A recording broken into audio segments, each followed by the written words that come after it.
When we want to discuss mid-range smartphones, compromise is always the best descriptor. With the new Optimus L style line of Android phones from LG, they are doing their best to deliver a full-featured, budget-conscious experience. But where the headlining Optimus L7 model punches out a no-compromise feature set, it takes a serious beating in other key areas. Let me explain. While the uninspired design of the L7 doesn't uniquely identify itself, it is easily recognised, unfortunately, by very purposeful branding that detracts from an otherwise rather attractive phone. It does exude a degree of elegance thanks to its simple style. It felt very natural in my hand with a well-matched rounding from the rear, and the fake metal edges don't detract as much as I thought it might. It is built for price. Nothing about it feels extremely strong or protective, but everything clicks firmly into place, and it isn't unnecessarily weighty, giving it a more high-end feel. It also isn't overwhelmed by inputs, having a single physical button on the front. You will have some tenuous efforts removing the rear panel, but this exposes the battery that can be replaced, and as always is very welcomed. Unlike other Optimus phones, you'll only be getting a single core CPU and half a gig of RAM. These low specifications help to keep the price down, but it leaves a much interrupted user experience, and one that I cannot overlook. General performance flicking through the home screens and app menus rarely struggled, unlike what you get with some Android skins in this price bracket. It was, however, the in-app performance that showed marked lag periods. In particular, the phone came to an almost instantaneous halt when running processor-heavy applications in the background. It never failed to do any of the tasks, and I wasn't limited to what I could do compared to my high-end phone, which is what I must give it credit. Its battery supplied a solid charge for usefulness. It never quite made it to bed with more than 10% though. Internal memory is low at just 4 gigs, but it is expandable via micro USB. The display is stretched to 4.3 inches, which I found generous for a mid-range phone and my ideal screen size. It did cause some noticeable pixels though due to a lower resolution.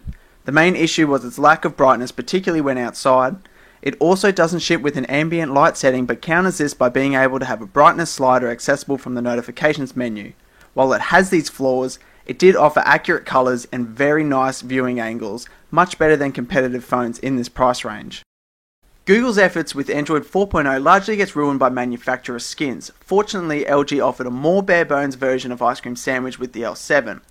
They did unfortunately cheapen its UI by maintaining some of the cartoony app icons found on Gingerbread, and its overall aesthetic appeal now feels mid-range.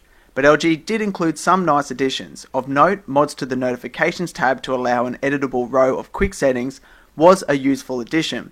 Within this there is Quick Memo, which is an application that takes a screenshot and allows a handwritten note over the top with the ability to then forward this on. This is particularly useful when you want to highlight a specific detail of a screen to somebody. Within the app drawer, additional functionality is offered with a quick edit button to ease customization of pages. LG has persisted with its redundant Smart World App Store but updated its browser. It isn't the smoothest experience, however the permanent tab that can be hidden at the bottom of screen reveals navigation and bookmarking options to an otherwise blank canvas. This was a nice, neat transition and not a bad inclusion. It is a far stretch to call the UI elegant, and will be interesting to see how they deliver Jelly Bean in the future.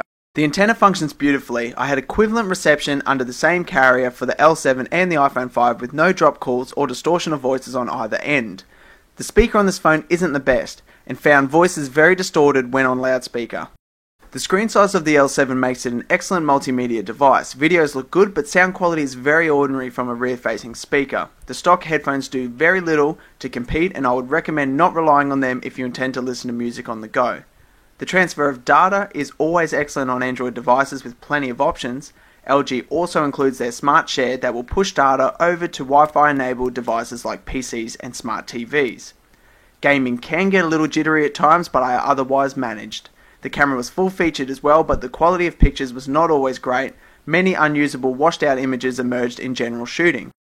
The LG Optimus L7 is the current flagship mobile in their new L-style design range. It boasts a no-compromise software experience, delivering everything you can expect in a high-end phone for a fraction of the cost. It is just a shame that it can't hold up on the hardware end, giving an interrupted user experience that was a little jarring. It isn't the smoothest phone in this price range, but it probably is just about the most feature-packed. With the higher spec L9 on its way, I can almost safely say that my criticisms of this phone won't be carried over to the next. But for under $250 within that price bracket, this would be my selection for an Android device. This has been Kurt from Kaboo Tech. See you soon.